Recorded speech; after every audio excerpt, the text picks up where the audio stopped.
sheekadan iyadahan kaaga waramaya waxay ku saabsantay nin weyn oo daa ninkaasi waa nin daa xanuuno badan laga helay hase hatahankiisu cirka marayo sidii ummadda islaamka uu ugu tali lahaa diintiisana uu heer sare u gaarsiin lahaa waxa maalmaha kamida loo sheegay tuule meel fog ku taala meel buuraab ay ku taala lug mooyaan wax kale lagu ma gaarayo inta xataa waxa ka daranba jidka loo marayo waa jid bahal oo dhan uu joogo noloshiisu ay khatar galisay hadii uu isku dayo inuu meesha iyada u tago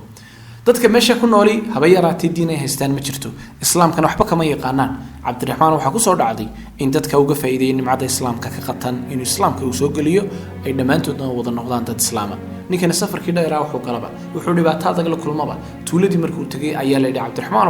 waxa aad noo sheegayso waxa weeye waan ka aqbalaynaa laakiin har shardi baa ku xidhan tuuladani waxay dhahdeen in badan bay abaar ahayd abaarta naga dulqaad ilaahaga noo bari roob ha soo doo haddii roobka soo daano kuwaan quraaci haddii kale nabadgeliyo dee waxa weeye waxaan anagu kugu aamin karan maynay cabdiraxmaan wuxuu isku dayay inuu islaamka ku qanciyaba markuu arkay in shardigii aanay ka waxa weeye ka hadhay oo shardigii aanay ka tanaasulay ayuu dhinaca u jeestay si adag buu ilaahay u bariyay waqti yar kadib ayaa samadiis qabsatay halkii roob weyn ku soo day tuuladii oo dhanina ummad islaam ay ku wada noqotay ninkan ay maanta sheekadiisa kaga waramaya waa nin waxa weeye in badan diinta islaamka ku soo halgamay waa nin dadyoga madow inagoo kala afrikaanka wax badan soo taray waa nin aynu oran karno waa aabaha afrika sidii wax ugu taraayay dadkooda dhibaataysan iyo kuwooda waxa weeye baahan oo wax u soo gaarsiinay isla sidoo kale dadka wax uu ku caawinayay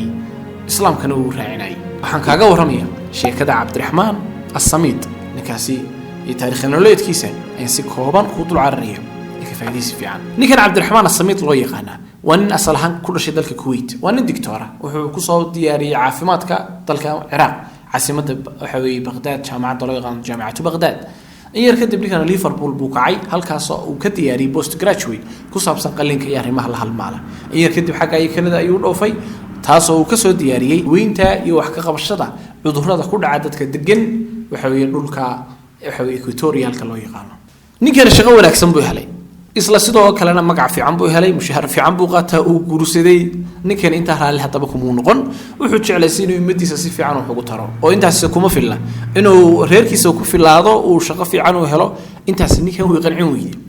ninkan wuxuu doonayaa inuu umadiisa wuxuu gaarsiiyo umadiisa inuu wax ku celiyo inuu diinta islaamka wax u taro sheekadiisii koobaad waxay ka bilaabantay maalmaha kamid ah ayaa gabadh baa u imanaysa gabadh kamid ah royal family-ga dadyoga lacag tale ee dalka maamulo ee iska leh ee dab qorada waxa tir lacag ba ku dhibi cabdiraxmaan gee meesha doontid masaajid ka dhis cabdiraxmaan markii koobaad waa diiday mar labaad bay ku soo noqotay uu diiday mar saddexaadkii uu ka yeelay lacagtii uu qaaday masaajid buu Afrika la yimid dalka Malawi loo yaqaan ayuu yimid masaajid weyn uu ka dhisay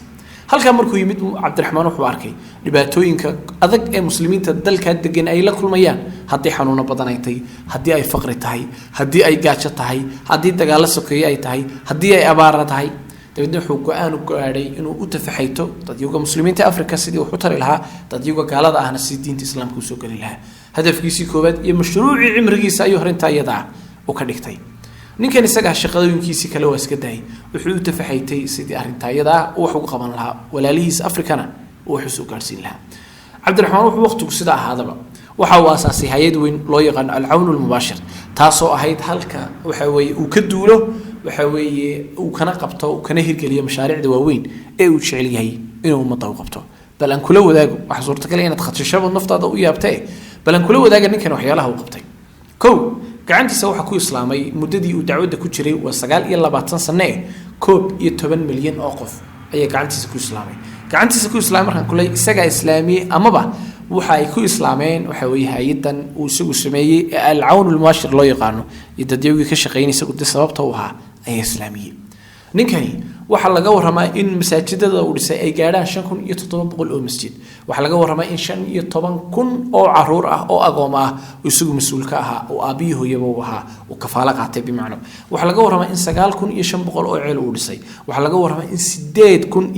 8860 madrasadood oo dugsiyo oo primary schools ah iyo secondary isugu jira inuu dhisay waxa laga waramaa inuu 4 jaamacadood uu hirgeliyay waxa la sheegay oo ninkan laga waramaa in 240 dugsi oo culumta shariicada lagu barto inuu sameeyay waxa laga waramaa in 99000 oo arday inuu ka bixin jiray fiiga jaamacadaha ay ku dhigtaan caalamka islaamka dhamaantoodna arday wada islaam weey arday walba 99000 isaga ka bixinay fiigiisa waxa laga warramay in macallimiin uu biilin jiray oo mushaharkooda u soo diri jiray macallimiin gaaraysa 3288 macallin oo macallimiin culum sharci dhigta iyo macallimiin dugsiyo caadi dhigta intaba waxa laga warramay in 51 milyan oo nusxadood ama copy oo quraanka kariimka inuu qaybiyay waxa laga warramay 605 milyan oo kutubta yar yar ee islaamka lagu faafiyo inuu taabacay afrikana uu ku faafiyay muslimiintoodana waxa la sheegay in 29 dal ninkaas waxtarkiisu ay gaadheen ninkaas haddaynu sii wadan ka gayoonmayno waxtarkiisa iyo ummadda islaamka u qabtay sheekadiisa waxaynu ka baranaynaa odayga weyn ee daada waxaynu ka baranaynaa ninka weyn ee cimriga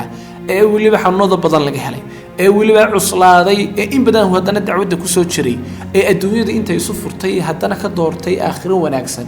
ee arka waxa weeye isagoo noloshii raaxadeedii bilaabay imika haddana ka doortay waxa weeye dhibka iyo rafaadka iyo waxa weeye dhibaatooyinka adag ee Afrika yaala inuu wax ka qabto qofka noocaas waxaynu sheekadiisa ka baranay in qof kasto muslima ay tahay inuu diinta islaamka uu ka dhigo hankiisa koobaad sidii wax ugu tari lahaa oo u faafin lahaa dad iyaga kala duwan u gaarsiin lahaa sheekadan iyada waxaan rajaynayaa inay noqoto sheeko kugu dhiirigelisay ummadda islaamka iyo diinta islaamka iyo dadka aad la nooshahay inaad wax u tarto waxaas inta doonaba halleekaade in sheekadan ay noqoto mid kugu riixda ayaan rajaynayaa. Assalaamu calaykum wa rahmatullaahi wa barakaatuh.